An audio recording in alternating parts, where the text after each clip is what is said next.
محترم و پیارے اسلامی بھائیوں، خواب کے بارے میں علماء معبرین یہ بات ارشاد فرماتے ہیں کہ خواب کی چند قسمیں ہیں۔ ایک خواب وہ ہوتے ہیں جو اللہ تبارک و تعالیٰ کی طرف سے ہوتے ہیں، ایک خواب وہ ہوتے ہیں جو شیطان کی طرف سے ڈراؤنے خواب ہوتے ہیں، ڈرانے کے لیے شیطان انسان کا چونکہ دشمن ہے اسے خوف میں مبتلا کرنے کے لیے، ڈرانے کے لیے وہ خواب دکھاتا ہے۔ اور بعض خواب وہ ہوتے ہیں کہ جن کی تعبیریں بالکل واضح اور ظاہر ہوتی ہیں۔ میرا کہنے کا مقصد یہ ہے کہ بعض خواب ایسے ہوتے ہیں کہ جو خواب میں دیکھا جاتا ہے بعینہ ہی بالکل ویسا ہی چند دنوں کے بعد معاملہ ہو جاتا ہے۔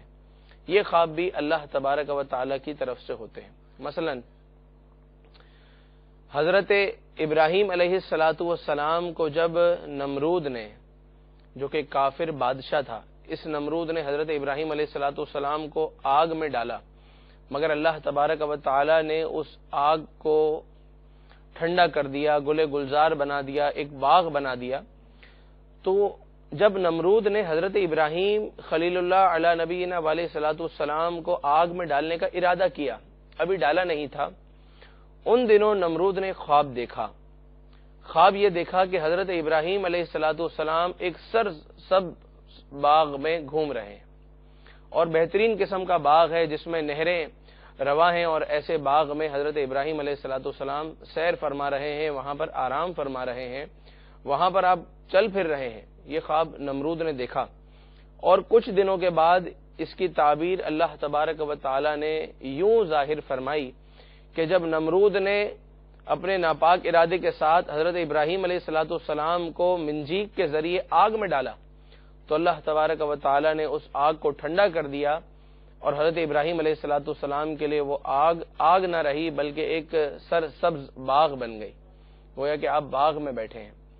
اور یہ معاملہ خود نمرود نے حضرت ابراہیم علیہ السلام کو جب آگ میں ڈال دیا، اس کے کچھ دنوں کے بعد اپنے محل میں سے کھڑے ہو کر، محل کی چھت پر کھڑے ہو کر اس نے بلندی سے دیکھا کہ ابراہیم علیہ السلام آگ کے درمیان بالکل پرسکون بیٹھے ہیں، اور ایک اور شخص بھی آپ کے ساتھ بیٹھا ہے جو آپ سے باتیں کر رہا ہے اور آپ کو انسیت پہنچا رہا ہے۔ تو یوں بسا اوقات خواب کی تعبیر بالکل واضح اور ظاہر ہوتی ہے۔ اسی طرح فرعون نے خواب دیکھا، حضرت موسیٰ علیہ السلام کو بڑی تکالیف دیا کرتا تھا۔ فرعون نے کیا خواب دیکھا؟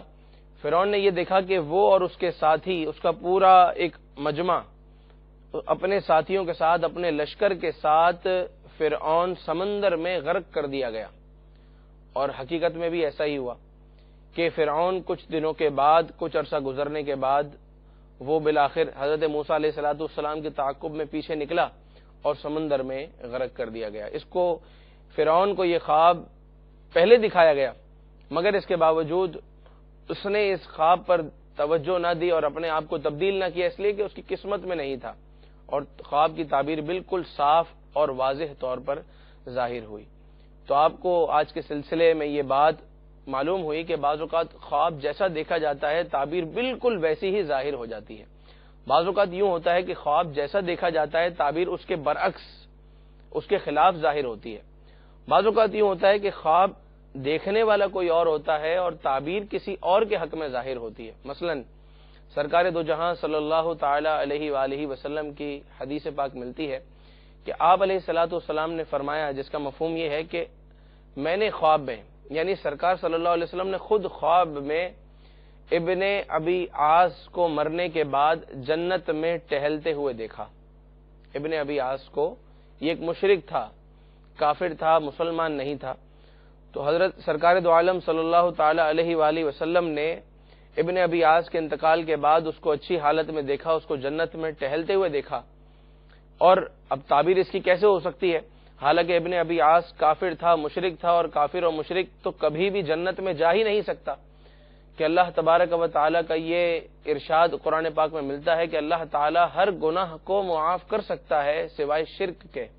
اللہ تبارک و تعالیٰ شرک کے گناہ کو معاف نہیں فرماتا، شرک کو معاف نہیں فرماتا، تو مشرک کبھی بھی جنت میں نہیں جا سکتا۔ سرکار علیہ السلام نے خواب میں دیکھا کہ ابن ابی عاص جنت میں ٹہل رہا ہے۔ آپ نے اس کی تعبیر اگلے روز یہ ارشاد فرمائی کہ ابن ابی عاص سے ملتا جلتے ایک اور صحابی جن کی شکل ابن ابی عاص سے ملتی جلتی تھی، ان کا نام تھا عتاب بن اسید رضی اللہ تعالی عنہ. فرمایا کہ یہ تعبیر اس کے لیے ہے، یعنی یہ جنت میں ٹہل رہے ہیں، کیونکہ وہ مسلمان تھے، صحابی تھے. تو بعض اوقات دکھایا کچھ جاتا ہے اور تعبیر اس کے حق میں ظاہر نہیں ہوتی، اس کے علاوہ کسی اور شخص کے حق میں ظاہر ہوتی ہے. یہ بات بیان کرنے کا مقصود یہ ہے، یہ بات میں اس لیے بیان کر رہا ہوں کہ بعض اوقات ہم بھی آپ کو تعبیر بتاتے ہیں. مثلا کسی شخص نے اپنا خواب ریکارڈ کروایا، ہم نے تعبیر بتائی کہ ماشاءاللہ بہت اچھا خواب ہے اور اللہ نے چاہا تو آپ کے ہاں بیٹے کی ولادت ہوگی. اب وہ یہ سوچے کہ میرے ہاں بیٹے کی ولادت، میری عمر ہی 70 سال ہے اور تعبیر تو بیان کی گئی ہے کہ بیٹے کی ولادت ہوگی. تو ضروری نہیں ہے کہ خواب کی تعبیر آپ کے حق میں ہی ظاہر ہو، آپ کے بیٹے کے حق میں ظاہر ہو سکتی ہے، آپ کے گھر والوں کے حق میں ظاہر ہو سکتی ہے. تو یوں خواب کی تعبیر بسا اوقات اس شخص کے حق میں ظاہر نہیں ہوتی، کسی اور شخص کے حق میں ظاہر ہو جاتی ہے، جو اس کی اولاد ہو یا جو اس کا ہم منصب ہو یا جو اس کا ہم نام ہو یا جو اس کا ہم شکل ہو، اس پر بھی خواب کی تعبیر ظاہر ہو سکتی ہے. محترم پیارے اسلامی بھائیوں، اب ہم ان کالز کو اپنے سلسلے کا حصہ بناتے ہیں جو آج سے پہلے ہمیں ریکارڈ کروائی گئی ہیں، اور ان کالز کو سنتے ہیں اور دیکھتے ہیں کہ ان کی کیا تعبیر آج بیان کی جائے گی. صلو علی الحبیب صلی اللہ تعالی علی محمد.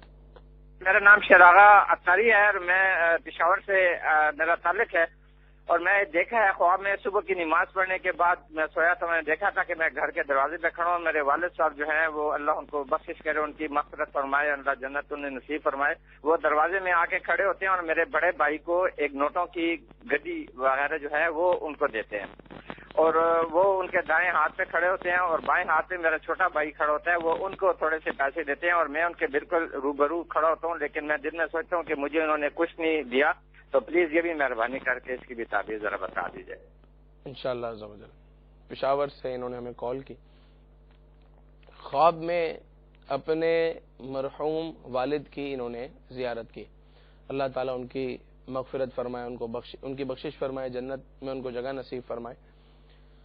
اور مرحوم نے، ان کے والد نے خواب میں آ کر ان کو نوٹوں کی گڈی دی، دنیاوی اسباب، مال دیا.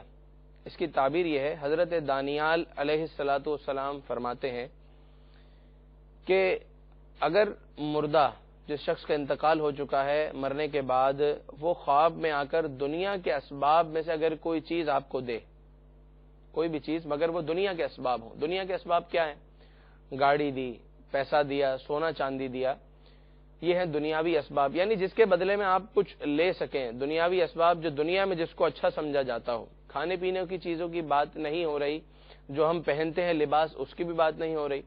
ان چیزوں کی بات ہو رہی ہے کہ جو اسباب دنیا ہوں. جیسے انہوں نے پوچھا نوٹوں کی گڈی، تو اگر اسباب دنیا آ کر مرحوم دیتا ہے تو اس کی تعبیر یہ ہے کہ انشاءاللہ عز و جل حصول خیر، یعنی خیر حاصل ہوگی اور مراد پوری ہونے کی دلیل ہے.